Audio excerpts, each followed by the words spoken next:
If you're in the 805, check out 805 Boxing News. BusinessReporting.com. I'm Malik back reporting. 805 Boxing News here with Robert Garcia at the Robert Garcia Boxing Academy. Robert, what were your thoughts the first time you ever met Fernando Vargas? Look, I remember Fernando Vargas when he was 10 years old, and when he started going to the gym in Colonia, back in the days in Colonia, he started going, and one thing I remember is this kid came to work out. He, the first few weeks, my dad never even paid attention to him, but he would come every day. I remember him, doing sit-ups, training, hitting the bags. And then me and my dad started noticing this kid running through Rose Avenue, because Fernando lived in South Oxnard. He lived by Oxnard College. So we would see him run. We would see this kid running every day when we were driving to the gym. So my dad started noticing, this kid's running every day, trains really hard. So after a few weeks, my dad told Fernando, "Looks like you really like this sport." Fernando's like, "I love this. I love boxing." So my dad told him, "Look, we live close by. So instead of running to the gym, run to my house." We lived on Channel Islands Boulevard. So Fernando started running to my house, and then from there he would get the ride to the gym. But then when we started seeing him spars, when my dad started started catching his attention, and still nobody still no attention to him because a lot of kids come and go. So my dad wanted to make sure this he was really dedicated. But that's one thing I remember, kid that in the gym every day, one of those kids that at when you barely meet him, at 10 you could already see, maybe think he's a lot cocky little dude, but he just believed in himself and wanted this so bad. That's what I remember about him. And at one point, did you realize that this guy has some talent? He's really going to be good.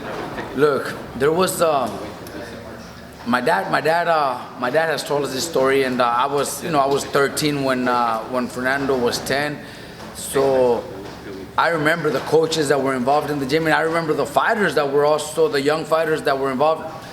It was Fernando and like two other kids around his same age, same weight, and everything. And my dad had Mario, who was a coach, Mario Uribe, and Martin Noriega, who was also a coach.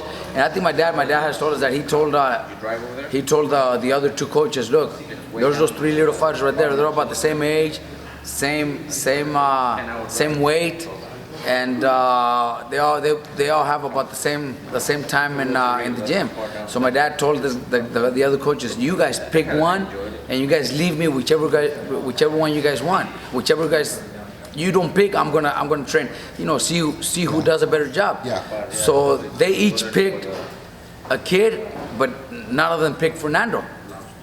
They left Fernando out. So my dad takes Fernando, and my dad started training Fernando, and little by little, Fernando started improving and getting better until he started beating up on those kids. But when Fernando started sparring me is when I noticed, because look, Fernando's the type of kid the type of person that even though I was better than him, older than him, and the first few times that we sparred, I wouldn't put beatings on him, but I would pretty much dominate. But every time we sparred, Fernando was like mad, like he wanted, like he was upset that he wouldn't be able to do good against me. He would even cry. There was times where he would cry. So that's when I could tell. My dad noticed, that kid, has something in him, the blood, the heart, the will, to be better. Until he started kicking my ass, that was, I gotta be honest, until he started kicking my ass, he didn't give up. Every time, kept trying, kept doing it until he was able to kick my ass a few years later, And he actually grew bigger than me and everything, but still, came the day when he started kicking my ass, and that kid right there has a bright future. And when did he turn pro with you guys? Fernando turned pro right after the Olympics. He participated in the '96 Olympics and turned pro right after that. He was 19, I believe. I believe he was 19, yes. And what would you think in your mind? What was Fernando's biggest win of his career? Look, Fernando had a lot of good wins, but I think winning the title against Jordi Boy Campas, who at that time was, one of the most dangerous Mexican fighters in boxing. He had, I don't remember his record, but like 60 wins, 54 knockouts. He was powerful. That guy had, was one of the Mexicans' idols. Jordi Boy Campas was pretty popular. And I think that was probably his biggest win, because Fernando was only 21, only had 14 professional fights when he beat Jordi Boy Campas. And another little story, when Fernando was 16, my dad used to take us to LA to spar, me and Fernando. We used to go sparring in LA. And when Fernando was 16, Fernando sparred Jordi Boy Campas. And Jordi Boy Campas clowned him, like I don't want to say put a beating on him, but clowned him, played with him. Yeah. Hit him with everything. And Fernando, and all the way back home, the whole trip home, Fernando was mad. How can, what the fuck happened, Garcia? This guy fucked me up. My dad's like, Fernando, that's a fucking world champion, Jordi Boy Campas. He's a hell of a fighter.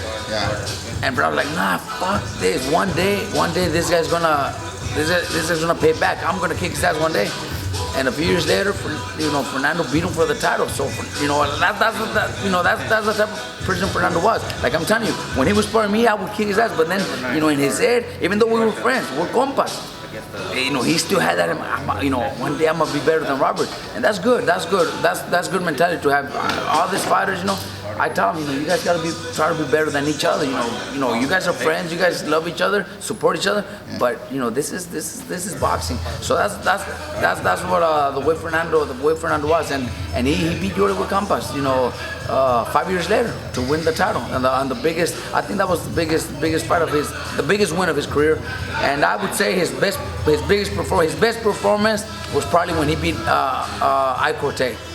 I think that was his best performance. He used that jab so beautiful, and everybody used to call Icorte the bazooka jab, best jab in the world. And I think Fernando out jabbed him. I think Fernando at that time had a better jab than Icorte. Fernando did a lot of things that we used to do in training. Like when the fighters like this, drop the hand, and something that Lomachenko's doing right now. Yeah.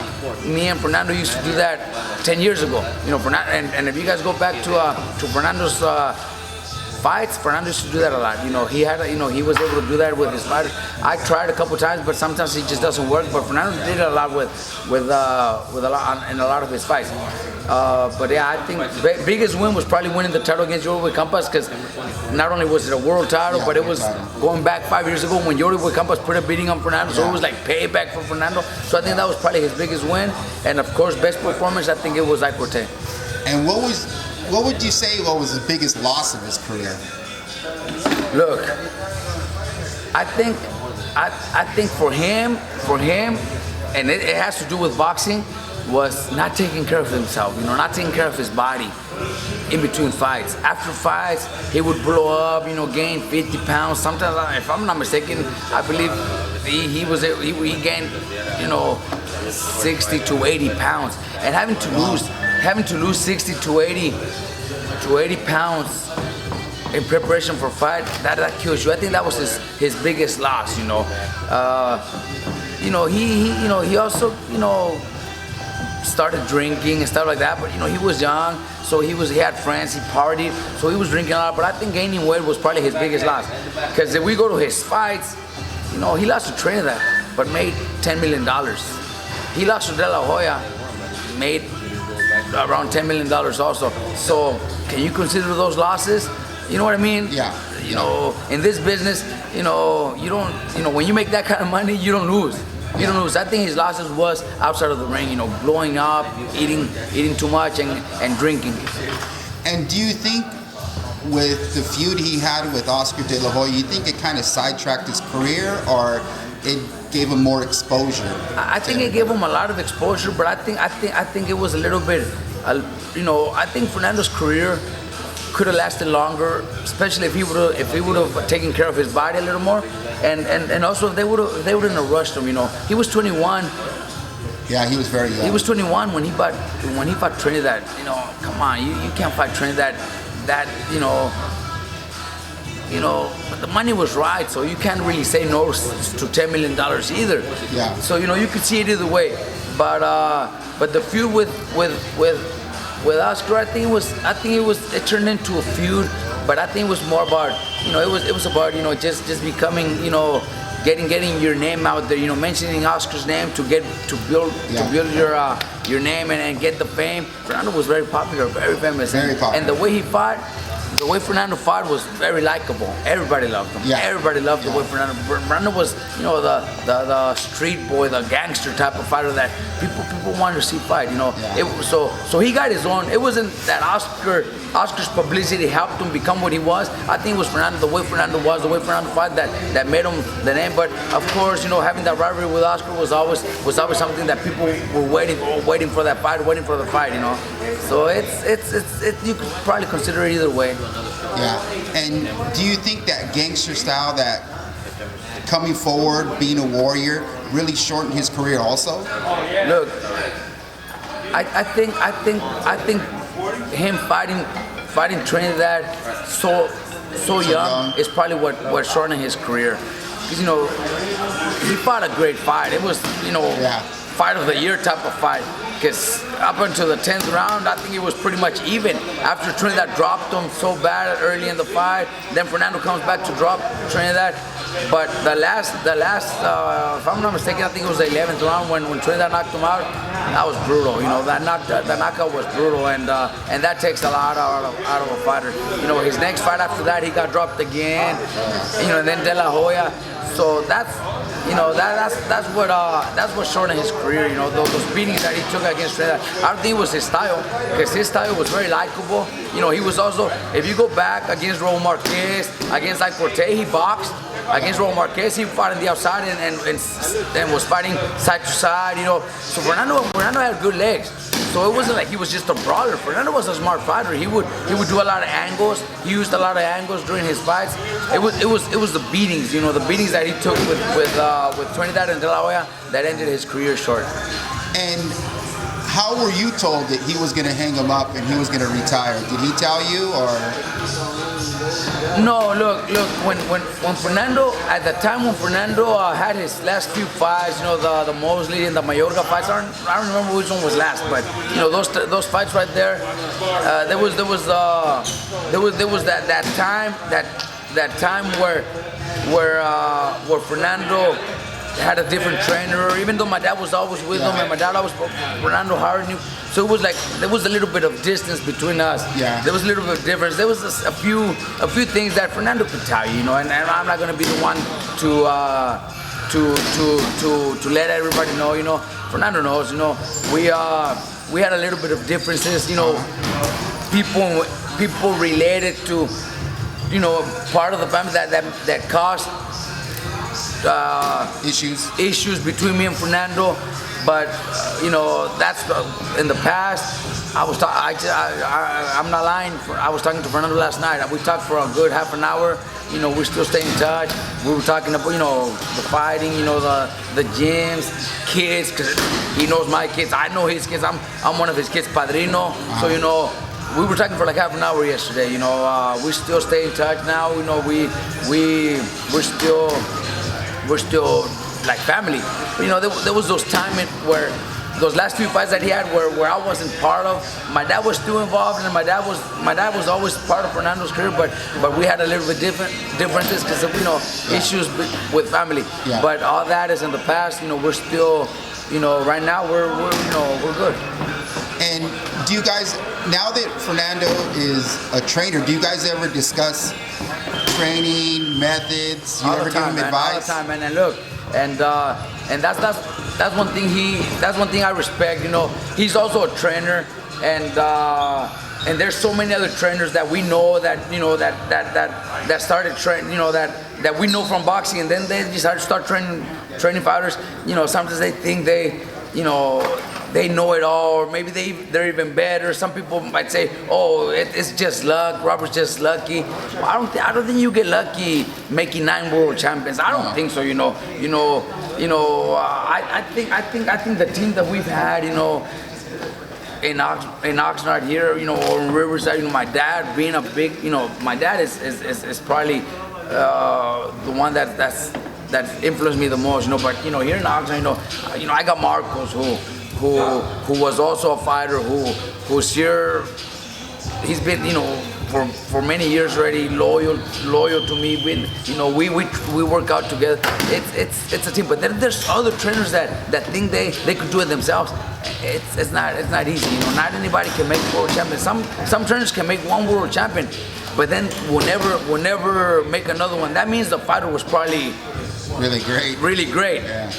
I don't think you get lucky making 9 world champions. You know what I mean? We've done that here in our gym, and I think that says a lot about the team also, because I couldn't do it by myself either, bro. Yeah, I can't do it by myself. With so many fighters with two gyms. Well, we have the 3rd gym, but 2 gyms that I'm going back and forth.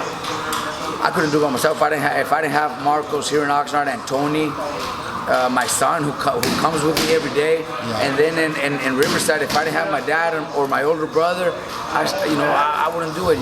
Cecilio Flores is a big part of it. Dr. Anderson, who's always with us in every fight. So it's teamwork. But it's just the way it is. Fernando called. I talked to him yesterday, but about a month ago, I would say, maybe a little bit more than a month, he called me. He says, "Hey, compa, I want to, it looks like my fighter Rosado might get that world title fight against, ¿cómo se llama ese? ¿Con el que iba a pelear? Sanders? Yeah, Billy Joe Sanders, Sanders, yeah. He's like, "Hey, compa, Rosado, it looks like Rosado's gonna fight Billy Joe." So, he called me, to ask for advice, to tell me, hey, tell my jefe, he calls my dad jefe. Tell my jefe about this guy, show him videos, see if he could give me some pointers. He said, and then one thing that he told me, and he's told me, he hasn't told me that just one time. He's told me, "Look, compa, this is my first world title opportunity. Hopefully I make him a world champion, because I want to do I want to be where you're at right now. You know what I mean? Yeah. A former pay-per-view star, a former that had everything in the world, to show me that respect and tell me, what, compa, this might be my first world champion, and one day I want to be like you. Come on, bro. There's no words for that, and I appreciate that, bro. But yeah, he called me about his fight, and I'm available for him too, bro, anytime. And if Fernando was right here with us right now, what would be the one thing you would tell him?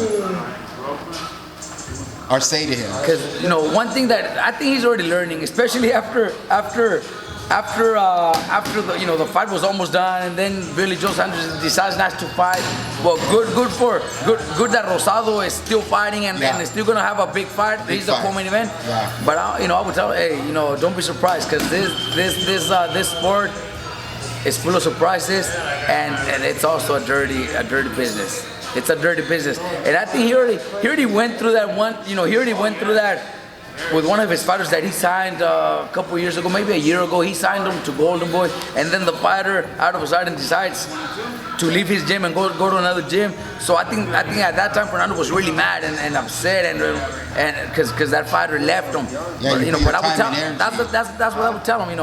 Don't be surprised. This sport is full of surprises, man. Sometimes the one that you least expect will turn his back on you. And a lot of times, the bad thing about it is that they leave talking bad about you.